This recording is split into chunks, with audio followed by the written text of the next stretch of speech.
तो आइए हम खुशामदीद कहते हैं सादिया को। अस्सलाम वालेकुम सादिया। वालेकुम अस्सलाम। आपने तो इतना अच्छा डिस्क्राइब कर दिया, आज तक मेरा हस्बैंड इतनी अच्छा डिस्क्रिप्शन नहीं दे सका मेरी। He was a great father, लेकिन जब एक मर्द की चीज़ आती है ना, वो बहुत ही टिपिकल मर्द थे। उनको अपना रोल रखना अच्छा लगता था, उनको लगता था कि मेरी बात हो घर में। उनकी एक फेस वैल्यू थी अपने, जहाँ पे हम रहते थे हमारे टाउन में। वो लोगों के मसले, पंचायत का नाम, पंचायत सुना हुआ है? बिल्कुल, हाँ। लोग उनके पास आके अपने फैसले करवाते थे, तो उनका एक बड़ा प्रेशर था इस लिहाज से कि मेरी बेटियाँ, जब आप लोगों के बच्चियों के फैसले कर रहे होते हो या लोगों के घरों के फैसले कर रहे होते हो, तो फिर उसको अपना घर ध्यान रखना बहुत ज़रूरी हो जाता है। ने कहा कि वो एक टिपिकल मर्द, जैसे हमारा एक मुआशरे में टिपिकल मर्द होता है, तो उनका बिहेवियर आपसे ऐसा क्यों था? मैं अपनी माँ के इतने क्लोज भी नहीं थी, क्योंकि वो बड़ी ना रिलीजियस थी। अच्छा। उनके पास बैठो तो बस वो यही कहते थे, नमाज पढ़ा करो मेरा बेटा, बाजू थोड़ा इधर करो, ऐसे बैठो। तो कहती हर वक्त टोकती रहती हैं। तो इसके बरक्स जो अब्बू जी थे, वो चाहे सख्त, उनका रोब था, लेकिन उन्होंने कुछ कहना नहीं आपसे, क्योंकि प्यार ही मेरा ना आपको। 17 साल की उम्र में शादी होना और फिर अम्मी भी बन जाना, हाँ जी, कैसा लगा था? फिर मैं कभी सोचती हूँ तो मुझे एक ना धुंधला सा ख्याल आता है कि वो क्या था। सच्ची में मुझे हमें ये पता था कि शादियाँ हमारी मम डैड की वजह से हो रही हैं, हमारे ख़ानदान में शादियाँ जल्दी होती हैं। मेरी बड़ी बहन की शादी जब हुई तो उसके बाद मुझे पता था कि भाई I am next in line, और मेरे हस्बैंड का रिश्ता आया। हमारे अब्बा ही हमारे कपड़े दे के आते थे, हमारी सब कुछ। 17 साल की उम्र में ना, अगर मैं मिस करती हूँ पाकिस्तान की ना गर्मियाँ का आफ्टरनून, वो चाय, वो सेहत में बैठना, साफ सुथरा सहन, वो उस वक्त गंदम की ना काश्तकारी होती है, तो वो उसके बाद वो ज़मीनों में ट्रैक्टर से हल लाते हैं और वो म्यूजिक बजता था। अच्छा वुड का। अच्छा, वो वाला जो सीन था ना, क्या हम लोगों ने ज़ीरो से स्टार्ट किया, ज़ीरो से स्टार्ट करके आज हम यहाँ पहुँचे हैं। तो हमने उनको सब कुछ प्लेट में दिया है। उनको कुछ भी अचीव करने के लिए सिवाय ग्रेड्स के उनको कोई भी मेहनत नहीं करनी पड़ी। यानी अगर वो कहते हैं मैंने ये ब्रांडेड चीज़ लेनी है, तो हाँ जी बेटा जी, मैंने वहाँ खाना खाना है, हाँ जी बेटा जी चलते हैं। मतलब उनको किसी चीज़ के लिए स्ट्रगल नहीं करनी पड़ी, इसलिए उनको वैल्यू नहीं। मानो कुदसिया ने एक दफ़ा कहा था कि जो दरख्त बहुत ज़्यादा सायेदार होते हैं ना, तो वो अपने जो नीचे जो छोटे छोटे पौधे होते हैं ना, वो उनको ना छाँव से मार देते हैं, वो पनप नहीं सकते।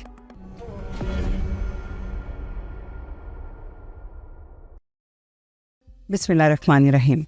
कुछ मज़ेदार सी बातें एक दफ़ा फिर से। हर इंसान की ज़िंदगी एक कहानी है। कुछ सफ़े खुशियों के हैं, कुछ सफ़े गमों के हैं और कुछ जज्बात के। आज हमारे पॉडकास्ट की मेहमान सादिया, जो खुद को कहती हैं जैक ऑफ ऑल हैट्स व मास्टर ऑफ नन। 17 साल की उम्र में शादी और साथ ही बच्चे, और फिर जिंदगी के सफ़र में सीखा कि शादी सिर्फ तस्वीरें और फिल्म का नाम नहीं है, बल्कि इम्तिहान है। तो आइए हम खुशामदीद कहते हैं सादिया को। अस्सलाम वालेकुम सादिया। वालेकुम अस्सलाम। आपने तो इतना अच्छा डिस्क्राइब कर दिया, आज तक मेरा हस्बैंड इतनी अच्छा डिस्क्रिप्शन नहीं दे सका मेरी। So thank you so much. मज़ा आपने मुझे इनवाइट किया यहाँ पे, and it's a pleasure to be here. आपको बहुत इंतज़ार था। मुझे भी बहुत इंतज़ार था। मुझे आपके काम की सबसे अच्छी चीज़ ये लगती है कि आजकल के ज़माने में हर कोई बोलना चाहता है, मुझ समेत, और सुनने वाले कम है। तो आपने मौका दिया लोगों को तो वो बोलें और आप सुन सके। आई थिंक ये मेरे लिए भी एक कहते हैं ना वेकअप कॉल थी, क्योंकि मैं भी बहुत बोलती हूँ।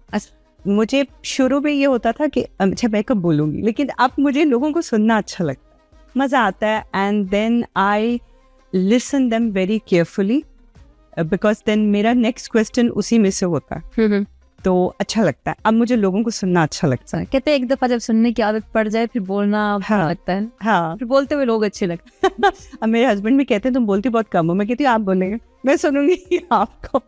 लेकिन वही बात है ना कि जब ये बहुत कम होता है लोगों में आजकल के ज़माने में, ख़ास तौर पे हर कोई एक ही दौड़ में लगा हुआ है, मैं और मैं से हट के जब आप तुम बोलो, उसको स्पेस दे देना बहुत बड़ी बात है। चलें, अल्लाह करे कि हमारे इस जो है ना हम आपको सुने, इसमें बरकत दे ले। आमीन आमीन। अच्छा साथी, हम सबसे पहले ये शुरू करेंगे, हम जाते हैं आपके बचपन में।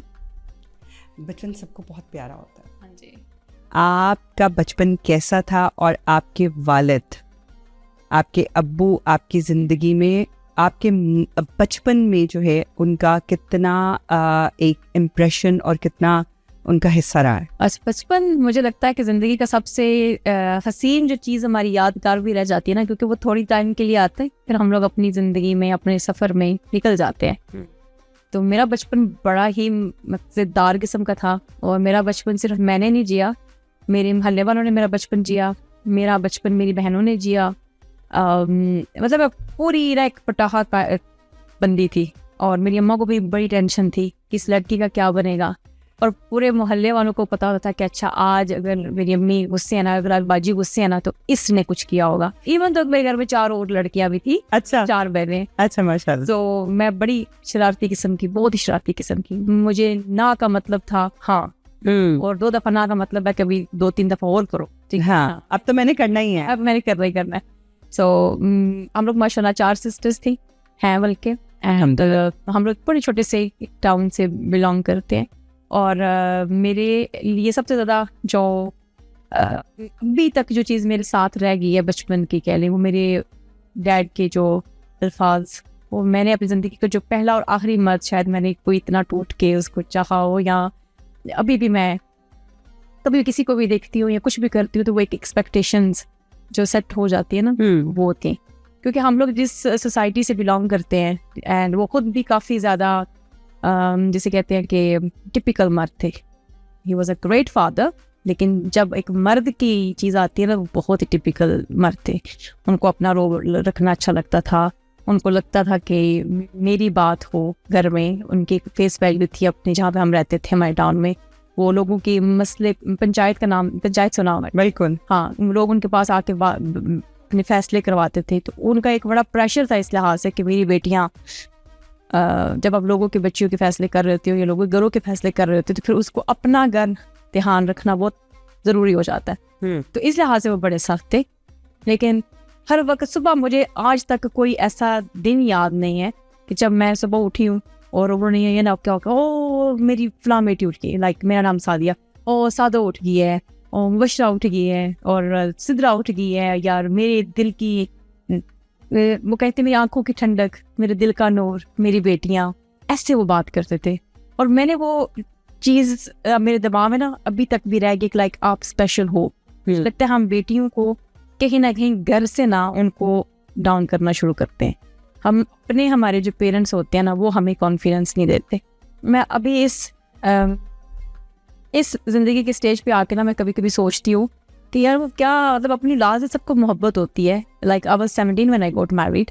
तो उनको क्या था, एक बेटी है, उसने मैट्रिक किया हुआ है, ठीक है, she brings nothing to the table, कोई उसके पास डिग्री नहीं है, कुछ भी नहीं है, बाप के घर में रह रही है। और वो कहते थे कि जो रिश्ते फॉर एग्जांपल अवेलेबल हैं, वो कहते थे मेरी बेटियां इनके काबिल ही नहीं। वाह। बेटी मतलब 17 साल की बच्ची है, मैट्रिक उसने किया हुआ है, अब्बा के वो घर में रह रही है ना, उसका कुछ ज़हन नहीं है, कुछ भी नहीं है।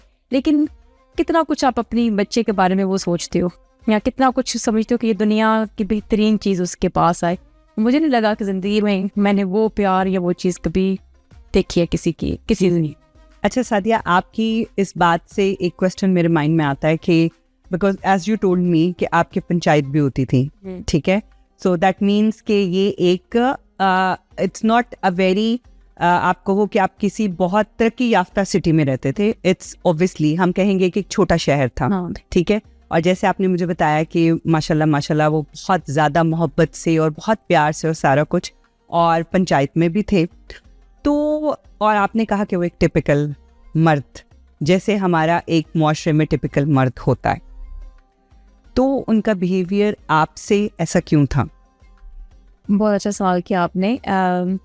मैं हमेशा ये बात करती हूँ कि जो हमारे बचपन की जो हमारे साथ कुछ चीज़ें हो जाती हैं, वो हमारा बचपन हमारे बड़े होने पर हमारे साथ रहता है। बिल्कुल। हमारे रवैयों में, हमारी चीज़ों में, हम कोई भी चीज़ बिला मतलब नहीं करते।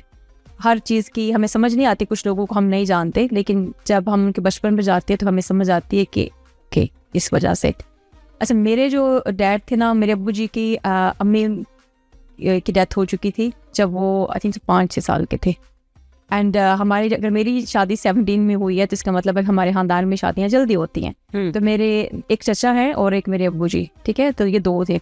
तो मेरे दादाजी ने उस वक्त आर्मी में वो थे, तो उन्होंने अपनी जॉब छोड़ दी और वो घर आ गए, ठीक है। उन्होंने अपनी एक शॉप बना ली एंड उन्होंने अपने बच्चों को खुद पाला उस वक्त। और वो मेरे जो दादाजी थे वो उस वक्त बिल्कुल जवान जहान, बिल्कुल बेबी 20-21 इतनी उनकी एज होगी। एंड उन्होंने अपने बच्चों को किसी के ऊपर, उनकी भाभियाँ भी थी, उनकी अम्मी भी थी, जितनी चलो एक्सटर्नल हेल्प होती है फैमिलीज की वो तो उनको मिलती थी, उनकी बहुत अच्छी फैमिली थी। लेकिन उन्होंने एक चीज़ कहा था कि लोग उनको कहते थे कि आप शादी कर लो। तो मेरे दादाजी कहते थे कि जो नई औरत आएगी वो अपने बच्चों की माँ होगी, ये दो मेरे बेटे जो है वो रुल जाएंगे। उन्होंने फिर शादी नहीं की और उन्होंने अपने बच्चों को खुद पका के दिया, खुद बो के दिया, खुद उनको नहलाते थे, घर की सफाइयाँ करना, हर चीज़। और लोग हमारे गांव में इस चीज़ की मिसाल देते थे कि मेरे दादाजी की किस इंसान ने किस तरीके से, जिनकी माएँ जिंदा भी है ना, उनके भी इवन कपड़े या उनका भी रहन सहन इतना अच्छा नहीं है जितना कि इनके बच्चों का। खुद वो फकीर थे बिल्कुल, ना अपना कपड़े का ख्याल ना अपने खाने का ख्याल, लेकिन बच्चों के मामले में ना वो इतने थे। और मैंने अपनी हमने जब से अपनी होश संभाला तो मेरे घर में 2 लफ्ज़ बोले जाते थे। मेरे डैड का नाम अफसल था, मेरे दादा वो बड़े एक ना रोब उनकी पर्सनैलिटी, मतलब आवाज़ और ये थी, तो वो कहते थे कि मेरे दादा वो अफजल, तो वो मेरे दादा अब्बू जी कहते थे जी अब्बा जी, ठीक है। तो वो बोलते थे अब्बा जी, तो वो बोलते थे जी ओए, मतलब दूसरा लफ्ज़ नहीं होता था। वो दोनों इतने कनेक्टेड थे आपस में कि लोग हमारे बाप की और दादा की ना मिसाल देते थे। अच्छा, इससे मुझे एक बात याद आती है कि जब किसी के अब्बू नहीं रहते हैं ना, तो लोग कहते हैं कि इस औरत ने माँ और बाप बन के पाला है। लेकिन ये सुनने में बहुत कम आता है कि किसी बाप ने बाप और माँ बन के पाला है। क्योंकि जैसे ही किसी की वाइफ की डेथ होती है तो उसका सबसे पहला लेम एक्सक्यूज़ ये होता है, घर कौन देखेगा, खाना कौन बनाएगा, बच्चों को कौन देखेगा, तो मुझको शादी करनी है। यू नो, लाइक एक ये उसके एक्सक्यूजेस होते हैं। हालांकि ये सब कुछ जैसे आपने बताया अपने दादाजी का, तो ये सब कुछ हो सकता है अगर हम मैनेज करना चाहें। जैसे एक माँ मैनेज करती है तो बाप भी मैनेज कर ही सकता है। हाँ जी, लेकिन उसके लिए कि आपके अपने बच्चों के साथ मोहब्बत होना ज़रूरी है, बहुत ज़रूरी है। और मुझे अब भी लगता है कि आवेश कि मैं कभी ज़िंदगी में वापस जा सकूं और मैं अपने दादा अब्बू से कुछ सवाल कर सकूं, कि मुझे लगता है कि वो अपनी बेगम के साथ बहुत मोहब्बत में थे। और उन्होंने कभी उनके बहुत से ऐसे काम थे कि जैसे वो शॉप पे रहते थे, उनका पूरा वो पहले घर था हमारा, ठीक है, तो वहाँ पे उन्होंने अपनी शॉप बनाई, शॉप पे ही रहते थे। तो मैं कहती थी वो घर क्यों नहीं आते, हमारा इतना खूबसूरत इतना अच्छा घर, हर चीज़ सहूलत थी, लेकिन वो कभी घर नहीं आते थे। अभी मैं सोचती हूँ कि वो उनका घर वो ये उनके बेटों का घर था, यहाँ पे उनके बहू थी, पोतियाँ थी, सब कुछ ना। और हम लोग शुक्र करते थे कि कब दादा वो बीमार होंगे तो वो घर आएंगे, वो घर नहीं आते थे।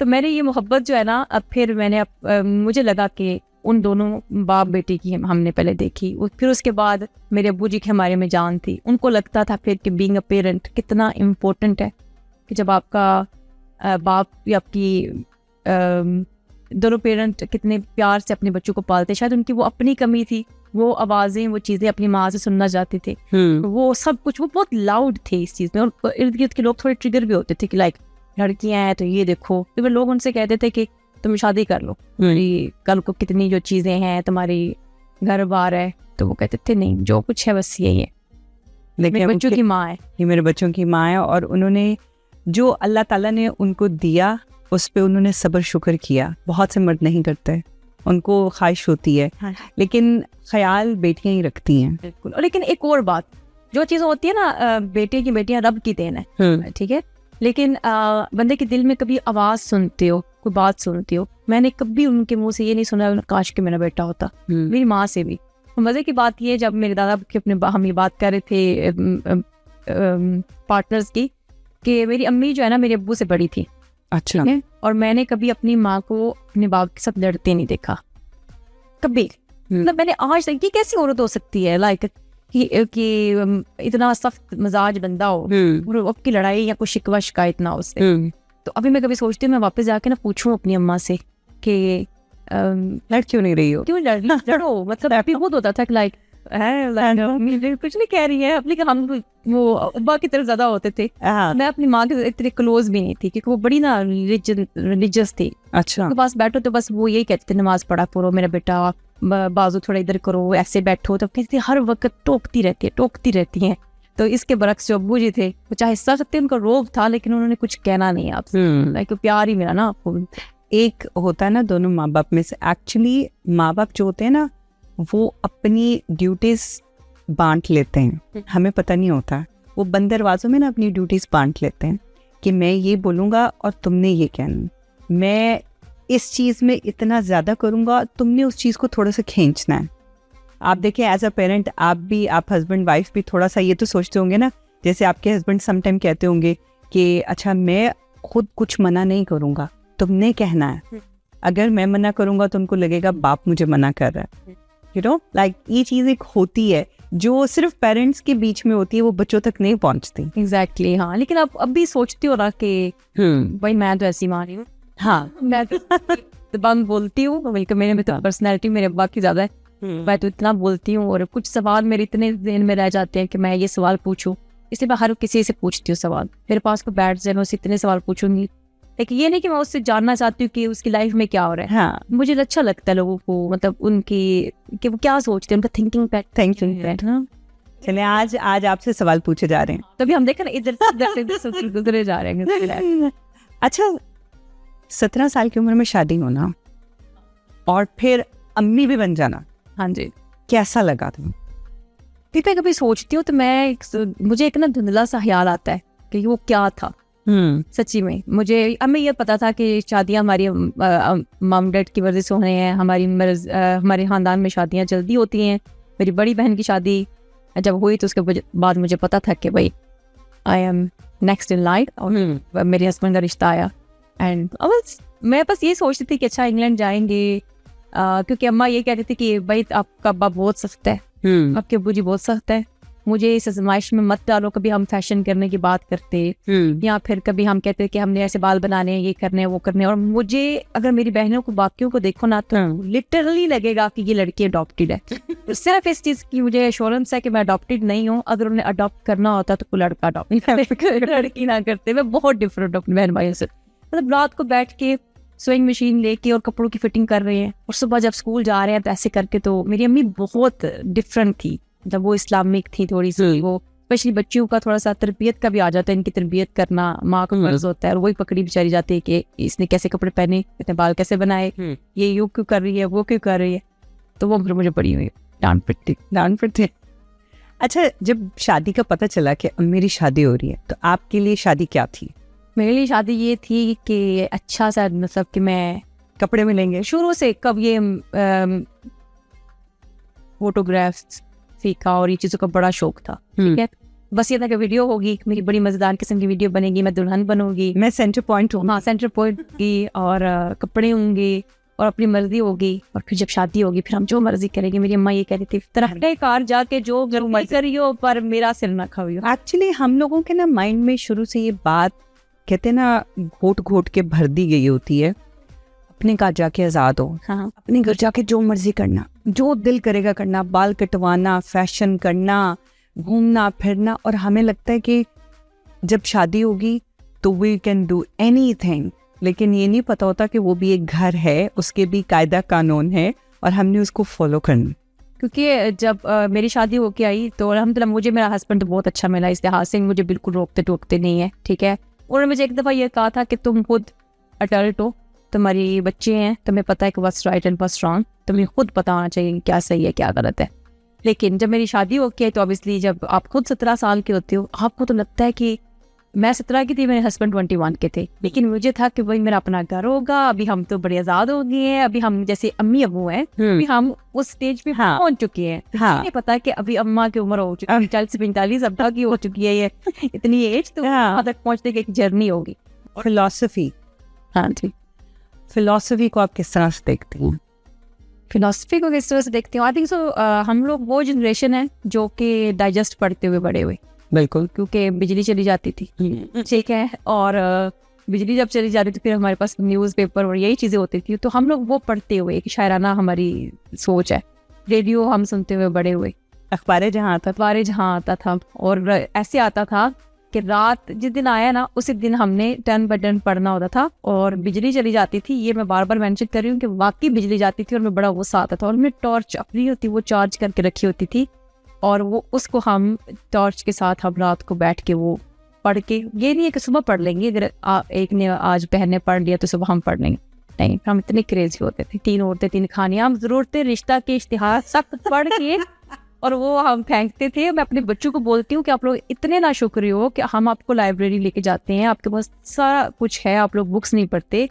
हमें पकोड़े वाला जो शॉपर होता था ना, और उस वक्त वो भी ये न्यूज़पेपर के बने होते थे, हम पकोड़े खाने से पहले उसके ऊपर जो तहरीर होती थी वो पढ़ते पढ़ के, ठीक है, और फिर पकोड़े खाते खाते वो पूरा हम कर रहे थे, और फिर दिमाग में ना जाता था आगे क्या हुआ, आगे क्या हुआ, आगे क्या हुआ। सोशल मीडिया पे कैसे आना हुआ? सोशल मीडिया पे इट वाज एक्सीडेंट ही कह सकते हैं, कोविड का टाइम था शायद, लेकिन शुरू से ना, मैं शुरू से ऐसी हूँ, मतलब जैसे जैसे टेक्नोलॉजी चेंज होती गई, पहले जब कलम का ज़माना था, पेन का ज़माना था, उस वक्त हम पोइट्री लिखते थे, और पोइट्री लिखता और डाइजेस्ट, ये नावल लिखना, मेरी कितनी स्टोरीज हैं जो मैंने लिखी हुई हैं। अच्छा। क्रिएटिव, मतलब अपना मेंटली तो बहुत ज़्यादा क्रिएटिव थी। एंड फिर जैसे जैसे टाइम आया फिर आगे आगे मैंने किया, जो पता भी नहीं था कि ये इंस्टाग्राम क्या होता है, और इवन उसको था भी प्राइवेट। और जब मैंने यूट्यूब स्टार्ट किया तो बस ऐसे बोर हो रहे हैं, और हस्बैंड से परमिशन भी ऐसी ली, देखो कौन सी मेरी शक्ल नजर आ रही है, देखो मेरा तो इतना हाथ नजर आ रहा है, बस नजर आ रही है। पहले जो काम करते हो उसमें आपको होता है, बस आपने उंगली पकड़ा, उन्होंने उंगली पकड़ाई, हमने हाथ पकड़ा, और आपको पता है इसको अगर इतनी सी परमिशन दो, मतलब है कि आपने पूरा दरवाजा पूरा खोलने नहीं। तो ऐसे बस आने हुआ। उसके बाद वीडियोस बनाना स्टार्ट की, और मुझे जब भी, ऑब्वियसली जब आप स्टार्ट करते हो ना, उस वक्त आपको होता है कि ये सारी दुनिया ये कर रही है, और ये करो ये करो, वो भी मैंने फेस देखा, फलां ये कर रहा है, फलां ये कर रहा है, फलां ये कर रहा है, कोई मज़ा नहीं आता था। आप एक्सप्लोर कर रहे होते हो ना, एक्सप्लोर कर, यू आर एक्सप्लोरिंग। अच्छा आज मैं ये करता हूँ, ये कैसा जा रहा है, अच्छा कल मैं ये करता हूँ, अच्छा मुझे इसमें मज़ा आ रहा है। नहीं, आपकी जो फर्स्ट स्टेज होती है वो एक्सप्लोरिंग होती है, आप एक्सप्लोर कर रहे होते हो जी। तो फिर जो आपको अच्छा लगता है, जो फिर आप उसको चूज कर लेते हो। बिल्कुल। और फिर एक टाइम पे आके ना मुझे लगा कि कहाँ पे मेरा ऑथेंटिक सेल्फ निकल के आता है बातें करना, ठीक है। और बातें भी मोस्टली वही होती हैं जो कि मैं अपने घरों में सुनती हुई बड़ी हुई हूँ, ठीक है। बिल्कुल। वो टेक्निकल लैंग्वेज नहीं होती, बिल्कुल यही कि जो दादाजी बातें करते थे, जो अब्बा जी बातें करते थे, जो डाइजेस्ट में कुछ पढ़ लिया, कुछ कर लिया, वो दिमाग में जो बातें किसी को नहीं कह सकते, वो बातें हम व्लॉग्स के ऊपर मैंने करना शुरू कर दी है, और अल्हम्दुलिल्लाह लोगों ने पसंद किया, और उसकी अच्छी रीच जा रही है। मतलब एक कॉमन लड़की हूँ मैं, एक आम सी लड़की हुई, एक आम सी औरत हूँ, और एक आम सी औरत की शायद मैं, वो मुझसे कनेक्ट कर जाती है। That's really good. आपने रेडियो में भी काम किया? हाँ, that was first time। ये बड़ी स्टोरी है। मैं वैसे ही बैठी हुई थी, और मेरे हस्बैंड कहते हैं कि उनका सर खा रही थी कि मैंने ये भी करना था, ये भी करना था, ये भी करना था। बिकॉज तुम्हें पता ही नहीं है तुमने करना क्या है, तुम सिर्फ मेरा सर खाती हो, तो तुम करना क्या चाहती हो। मैंने क्या, मेरा शुरू से बड़ा ख्वाहिश थी कि मैं ना रेडियो प्रेजेंटर बनूं। बिकॉज हाँ, तुम्हें तो वो रख भी लेंगे ना। मैंने उनके सामने बैठ के, मैं अभी अपनी ईमेल पढ़ूँ तो मुझे हंसी आती है, टूटी फूटी जो भी मैंने इंग्लिश ना मैंने लिखी, एशियन स्टार पे मैंने स्टार्ट किया था। एंड मैं जब गई तो उन्होंने मेरी आवाज़ सुनी, क्योंकि मैं तो रेडियो सुनते हुए बड़े हुए सब कुछ ना। बिल्कुल। तो उन्होंने बोला ठीक है, दैट्स गुड, उन्होंने मुझे रख लिया। अभी था कि अभी अब्बू जी को कैसे बताएं कि हमने रेडियो पे काम करना है। मेरे ससुर बहुत चिल है, मेरे ससुर बहुत चिल है माशाल्लाह, वो किसी चीज़ पे मना नहीं करते, एजुकेटेड पर्सन है। उनको मैंने कहा था ओके अगर गुड से कह दिया। एंड मैंने कहा अभी एक मुझे अपनी बड़ी बहन से वो डर लगता है, और एक मेरे अब्बू जी से। मैंने फिर अपने अब्बू जी से वो कॉल की, मैं से बात करती, अब्बू जी मैंने आपसे एक बात करनी है, प्लीज़ गुस्सा नहीं होना। अब्बू जी कहते ओ दास ना गल की ये वो। मैंने कहा अब्बू जी वो ना मैंने ऐसे ही उनको ईमेल भेजी, तो उन्होंने मुझे कहा कि आ जाओ, तो मैं की करा, बिकॉज मैं सोच रही हूँ ना जावा। बिकॉज किसी चीज़ को नहीं बेटा कोई बात नहीं है, तुम जाओ ट्राई करो। तो क्या है मेरा पे लेकिन एक बात है, जब से हमारी शादी होगी ना, उसके बाद मेरे अब्बू जी ने हमारी जिंदगी में कभी कोई इंटरफेरेंस, बस ये पूछते थे अपनी सास से पूछ लो, ससुर से पूछ लो, अगर हस्बैंड राजी है तो जो मर्जी। फिर नहीं उन्होंने कुछ बोला कि और मेरी बहनें शिकायतें लगाती थी कि अब मुझे देखो ये क्या कर रही है, ये क्या कर रही है, कहते उधर कार दे ठीक रहना, हाँ उसको करने तो बस ऐसे ही मैंने वो शुरू किया और दे वर रियली गुड। फिर क्या हुआ कि मैंने कुछ शोज किए, मुझे अभी भी याद है कि उस वक्त कुछ राइट्स हो रही थी लंदन में और वो न्यूज़ें चलती थी, वो राइट्स की बातें करते थे और रात के 11 बजे का मैं शो करती थी एंड मैं तो डर गई और मैं वहाँ से अपनी चीज़ें पकड़ी और मैं भाग के घर आ गई। मैंने कहा मैंने नहीं आना। अच्छा वो ना मेरा बस शो पूरा हो गया। मुझे लगा कि क्योंकि इतना सुनाटा था, वो जैसे वो न्यूज़ की बातें कर रहे थे कि वो मुसलमानों को ऐसे अटैक कर रहे हैं, वो कर रहे हैं कुछ वो राइट्स चल रही थी उस वक्त ना, बस इतना खौफ बैठा मेरे ज़हन में। फिर मैंने कहा कि नहीं, फिर मैं इससे बड़ी ऑडियंस पे जाऊंगी, तो फिर अल्लाह ने मुझे ये प्लेटफॉर्म दे दिया। अच्छा, सोशल मीडिया एक रेस है, आप रेस का घोड़ा हैं? नहीं, मैं रेस का घोड़ा बिल्कुल भी नहीं हूँ। क्यों नहीं है? बच्चन साहब ने कहा था हम जहाँ पे खड़े हो जाते हैं लाइन वहीं हाय। और मुझे लगता है कि कोई किसी को रिप्लेस नहीं कर सकता। हर किसी का, जैसे हम लोग फॉर एग्जांपल शॉपिंग के लिए जाते हैं, आपने अपने स्टाइल का कपड़े पहने हैं, मैंने अपने स्टाइल के कपड़े पहने हैं, अब वो आपको रिप्रेजेंट कर रहे हैं, मैं अपने ये कर रही हूँ। हर कोई एक जैसा करेगा तो वो स्कूल थोड़ी है, यूनिफॉर्म तो नहीं है ना हम लोग, हमारी अपनी पर्सनैलिटीज है। बिल्कुल। और हम हमारे अपनी, जैसे मैं अपने बचपन की बात करी, आपके अपने पेरेंट्स है, हर चीज़ दिखती है हमारे काम में, तो रेस है ही नहीं है। रेस किस चीज़ की होती है? अच्छा, कौन से ऐसे 2 स्टार्स हैं जिनकी लाइफ परफेक्ट होती है? आप मतलब अगर आप देखेंगी तो आप स्टार्स की, ये 2 स्टार्स अगर शादी हो जाए so they will be perfect. I think वो 2 स्टार्स अभी वो क्रिएट होने थे, अच्छा, वो हो नहीं सके और फिर उन्होंने फिर खत्म कर दिया। 12 स्टार्स ही रुके थे। अच्छा, मतलब कोई भी ऐसा स्टार नहीं है जो आप जिसको कह सकें कि ये इन 2 की अगर शादी होगी तो ये परफेक्ट हो? नो, आई थिंक सो आपको शादी पे वर्क करना पड़ता है। हाँ। शादी बहुत लंबी रेस है, उसमें गिव अप नहीं करनी चाहिए। मुझे दिल करता है कि मैं लड़कियों को अभी मैं आई एम 39, ठीक है, और माशाल्लाह मेरे बेटे वो mid-20s में है, ठीक है, तो चाहे मेरी एज इतनी नहीं है, लेकिन जो मैंने चीज़ें सीखी है ना, जितनी भी मुझे स्ट्रगल लगी है ना, मुझे लगता है वर्थ है। मैं आजकल की लड़कियों में देखती हूँ ना, सब्र नहीं है, हर चीज़ अभी चाहिए, हर चीज़ परफेक्ट चाहिए। कैसे हो सकता है? जैसे मेरा अभी बेटा है, ही इज़ 20, ठीक है, अगर मैं उसकी 24-25 में जाकर शादी करती हूँ तो 2-3 साल, अगर हम उम्र से भी शादी करते हैं, 24 साल के बच्चों के पास कौन से बंगले, गाड़ियाँ, घर, बैंक बैलेंस होते हैं? हर चीज़ मतलब हमें टेबल के ऊपर चाहिए। और मर्द हैं वो भी फिर अपनी फ्रस्ट्रेशन निकाल रहे हैं अपने आप को, मतलब स्विच ऑन नहीं आजकल की जनरेशन। एक्चुअली इसकी एक बहुत बड़ी वजह ये भी है, जिस तरह हम लोगों ने बहुत मेहनत की, ठीक है, हम लोगों ने 0 से स्टार्ट किया, 0 से स्टार्ट करके आज हम यहाँ पहुँचे हैं, तो हमने उनको सब कुछ प्लेट में दिया है।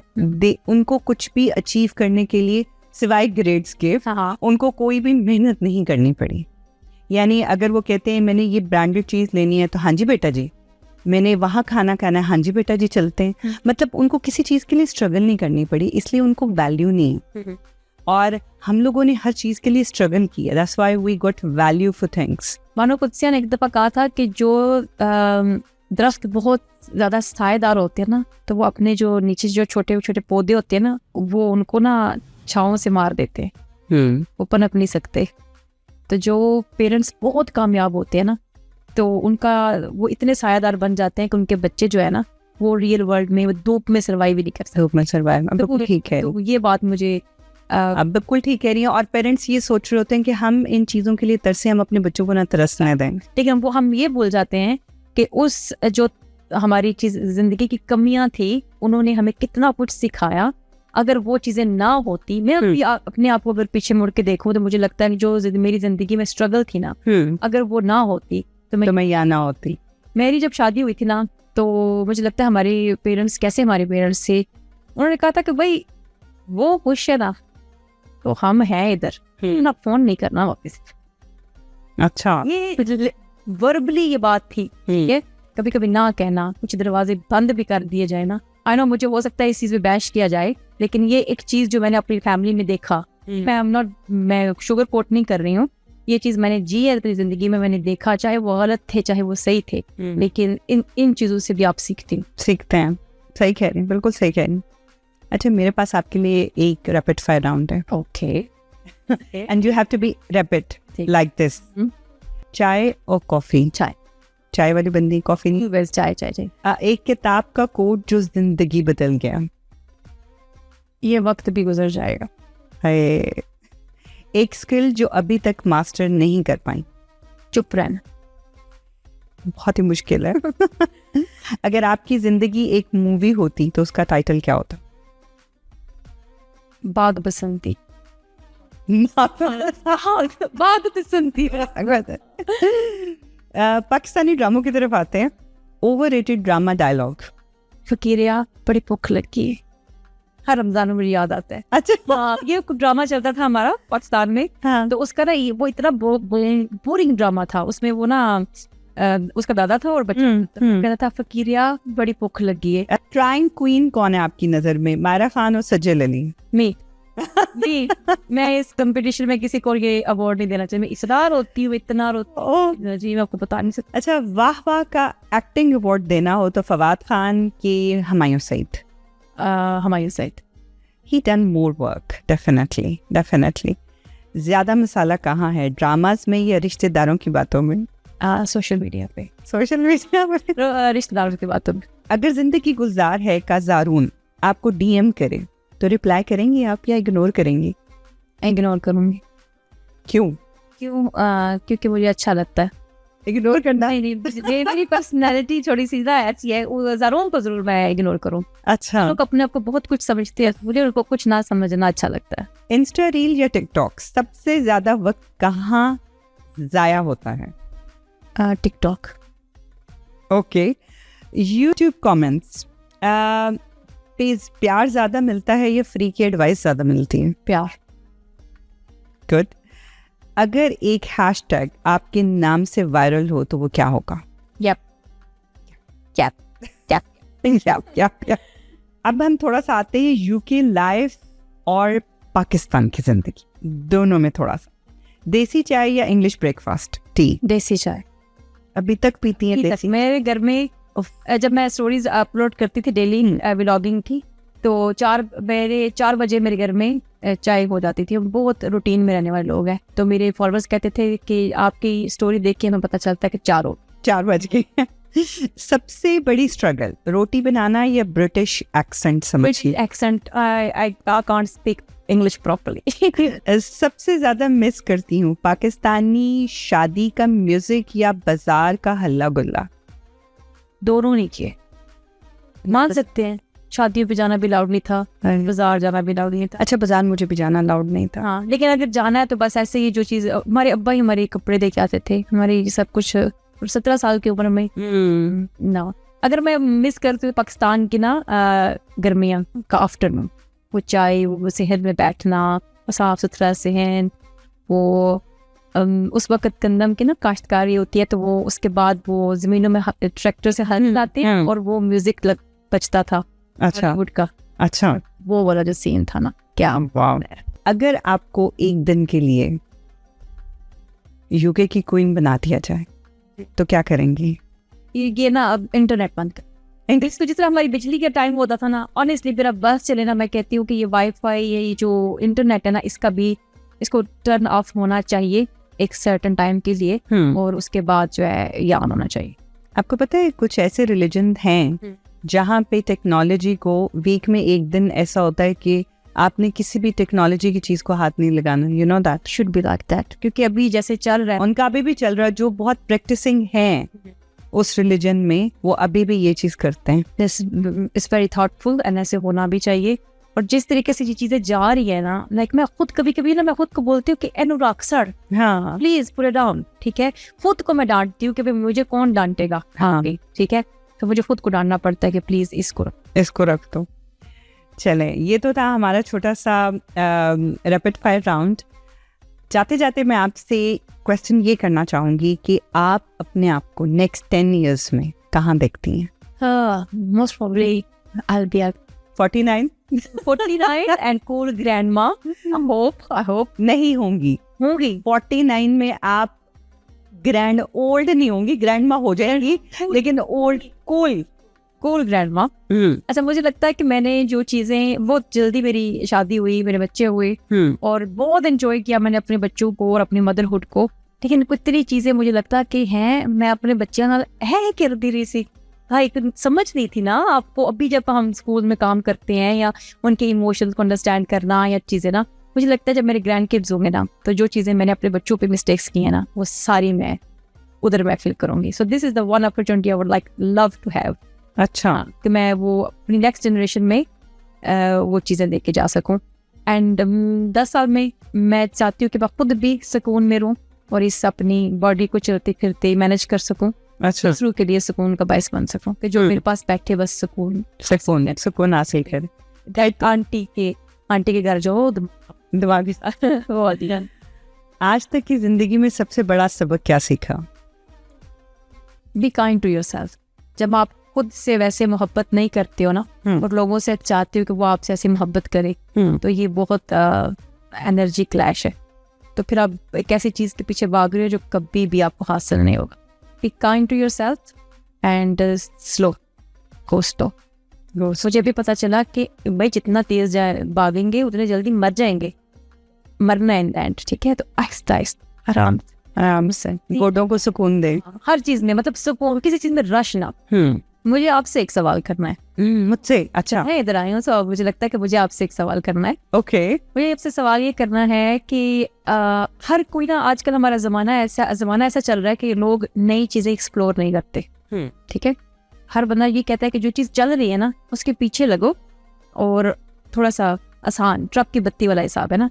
आपने एकदम से मतलब एक समथिंग न्यू सेटअप किया, ये पॉडकास्ट का, लोगों को बुलाना, करना, बात करना, और एक नया कॉन्सेप्ट लेके चल रहे हैं, ठीक है। व्हाट मेड यू थिंक कि एक कुछ नई चीज़ भी आनी चाहिए? कौन सा एक पॉइंट था कि मुझे कुछ अलग करना है? अच्छा, मैंने अपनी ज़िंदगी में ना कभी भी किसी को फॉलो नहीं किया। Follow me not on Instagram और टिकटॉक। जिंदगी में किसी के पीछे नहीं चली। शायद उसकी वजह यह है कि मैं घर में सबसे बड़ी हूँ और मैंने हमेशा चीज़ें सेटअप की हैं। तो मुझे शुरू से ये कहा जाता था कि तुम बहुत अच्छा बोलती हो। लाइक मेरे हस्बैंड की सबसे पहली तारीफ भी यही थी। जब हमारी शादी हुई तो मैंने उनसे पूछा, आपको पता है लड़कियों को बड़ा शौक होता है कि मुझ में तुम्हें क्या अच्छा लगा। हम एक्सपेक्ट कर रहे होते हैं कोई कहेगा कि तुम्हारी आंखें प्यारी, बाल प्यारे, ये सब कुछ। So I asked him and he said कि तुम बोलती बहुत अच्छा हो। मैंने कहा यार ये क्या तारीफ। उस वक्त मुझे नहीं समझ आई कि अच्छा मैं अच्छा बोलती हूँ तो सभी बोलते होंगे। बहुत टाइम लगा इसको समझते हुए कि अच्छा मैं अच्छा बोलती हूँ। तो और फिर जब मैंने सोशल मीडिया स्टार्ट किया 5 years ago, तो उसमें भी ज़्यादातर कमेंट्स यही होते थे कि आपकी आवाज़ बहुत अच्छी है, बोलती बहुत अच्छा है। तो फिर मैंने सोचा कि डू समथिंग प्रोडक्टिव और कुछ ऐसा प्लेटफॉर्म होना चाहिए। सबसे पहले यूके में कोई भी उर्दू पॉडकास्ट नहीं है, अभी तक नहीं है, आगे शायद हो भी रहे हैं, होंगे। तो मुझे लगा कि this is the thing which I can do. और उसके बाद ये था कि अच्छा पॉडकास्ट स्टार्ट करना है तो क्या करना है इसमें। तो मैं चाहती थी कि जितनी भी यहाँ पे ख़वातीन हैं हमारे पाकिस्तान से, इंडिया से, बांग्लादेश से, जो भी साउथ एशियन कम्युनिटी से हैं, उनको मैं एक ऐसा प्लेटफॉर्म दूँ जो आए और उनके बारे में बात हो, उनको लोग सुने और लोगों को ये पता लगे कि वाओ यहाँ पे भी हमारी लेडीज़ बहुत अच्छा काम कर रही हैं। क्योंकि यहाँ पे बहुत से ऐसे लोग हैं जो 70s में 60s में आए हैं और उन्होंने आके अपने घर का माहौल वही रखा है जो 60s 70s में पाकिस्तान में था, और वो वहाँ से बाहर नहीं निकले। उन्होंने अपने आप को साथ नहीं चले हैं, वही माहौल रखा हुआ है। तो औरतों ने स्ट्रगल भी बहुत की है। तो मेरे प्लेटफॉर्म का मकसद था अवेयरनेस और जो हमारी ख़वातीन हैं उनकी अचीवमेंट्स को आगे लाना। मुझे आपकी सबसे अच्छी चीज़ ये लगी इस पॉडकास्ट की कि आपने इस चीज़ को बहुत सिलेक्टिव लोगों तक नहीं रखा कि चलो भाई किसी का कोई फॉलोअर है या फिर आपके लिए क्या गेन है। आपने हर चीज़ को टारगेट किया, मतलब कि हर इशू को टारगेट किया। कॉमन बंदा भी यहाँ पे आके बैठा है, बिल्कुल, के पास कुछ मतलब कोई बिजनेस है वो भी आके बैठा है, जिसके पास कोई एक सिर्फ स्टोरी है वो भी आके बैठा है। So keep up the hard work.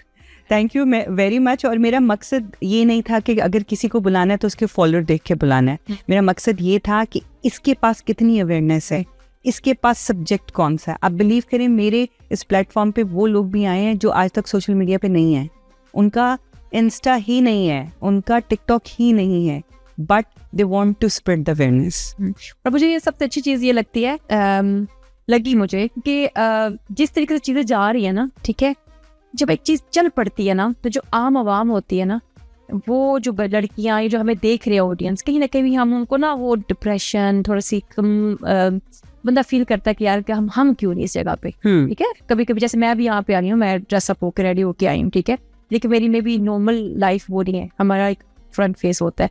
लेकिन आपने जो काम स्टार्ट किया है या जिस तरीके से आप लोगों से बात कर रहे हैं, एक उस चीज़ से पीछे भी हम लोग क्या हैं, हमारी स्टोरीज क्या हैं, बल्कि एक कॉमन बंदा क्या है, हर इंसान एक कॉमन इंसान ही है, ठीक है। सो ये एक चीज़ जो आपने ब्रेक की है ना, मैं इस चीज़ पे ऑनेस्टली मैं आपको हैट्स ऑफ कहती हूँ, माशाल्लाह। Thank you so much. बहुत बहुत अच्छा लगता है जब कोई अप्रिशिएट करता है ना, फिर मेरे अंदर और कहते हैं ना पेट्रोल भर जाता है कि नहीं, इंशाल्लाह आई विल इंशाल्लाह कीप डूइंग इट। हर चीज़ हम नया कर रहे हैं, हमें नया टीवी चाहिए, नया फ्रिज चाहिए, नया घर चाहिए, लेकिन हमें कंटेंट वही पुराना चाहिए, ड्रामे हमें वही पुराने चाहिए, स्टोरीज हमें वही पुरानी चाहिए। जब हर चीज़ चेंज हो रही है तो हर चीज़ के साथ ये चीज़ें भी चेंज होनी चाहिए। सो thank you so much, thank you Sadia, आपकी अप्रिसिएशन दिल कहते हैं ना, दिल बहुत खुश हुआ। थैंक यू सो मच, और आपका मेरे शो पे आने का बहुत शुक्रिया। क्यों आपने मुझे बुलाया एंड आपने मुझे इस काबिल समझा कि मैं आप मुझे अपने प्लेटफॉर्म पे मेरी स्टोरी शेयर कर सकती हैं। मुझे पता नहीं कि मैंने क्या बोला, कैसा लेकिन आपने भी बहुत अच्छा बोला जो कुछ था मैंने वही आपके साथ शेयर किया, एंड आगे भी इंशाल्लाह जुड़े रहेंगे कुछ मज़ेदार सी बातों के। जाते जाते मैं आपसे मंटो का एक डायलॉग सुनना चाहूंगी। महबूब से नफरत हो जाए ना मंटो साहब, तो मोहब्बत से ज़्यादा हो जाती है। कुत्ता भी 6 साल साथ रह के चला जाए ना तो याद रहता है, और जो कम बात काट के चला जाए वो तो कभी भूलता ही नहीं। बिल्कुल सही कहा आपने। मोहब्बत करने वाले शायद इतने याद नहीं रहते, जो दुख देने वाले ज़्यादा याद रहते हैं। मैं क्या कहा था कि जो साथ चलता है वो भूल जाता है, लेकिन जो काट के चला जाए, किसी के साथ भी जोड़ो, जब तक अच्छे से चल सकते हो चलो, जहाँ पे लगे ना कि अभी भाई थोड़ा सा आ गया तो कट लो, काटो नहीं, कट लो, बस मैं ये कहती हूँ। बिल्कुल सही। इसी के साथ आप लोगों के देखने का बहुत बहुत शुक्रिया, और आपके आने का बहुत बहुत शुक्रिया। आई होप कि हमने कुछ प्रोडक्टिव ही आप तक पहुँचाया है। ज़िंदगी के तजुर्बे भी बहुत प्रोडक्टिव होते हैं, हम उनसे रोज़मर्रा की ज़िंदगी में बहुत कुछ सीखते हैं। मैं खुद इस पॉडकास्ट से बहुत कुछ सीख रही हूँ। जब मैं लोगों से मिलती हूँ तो उनके तजर्बात मुझे बहुत कुछ सिखाते हैं, उनकी बातें मुझे बहुत कुछ सिखाती हैं। तो आई होप आप भी कुछ सीख रहे होंगे, और अगर आप कुछ सीख रहे हैं तो प्लीज़ सब्सक्राइब, लाइक और शेयर करना मत भूलिएगा। तो अभी तक के लिए अल्लाह हाफिज़।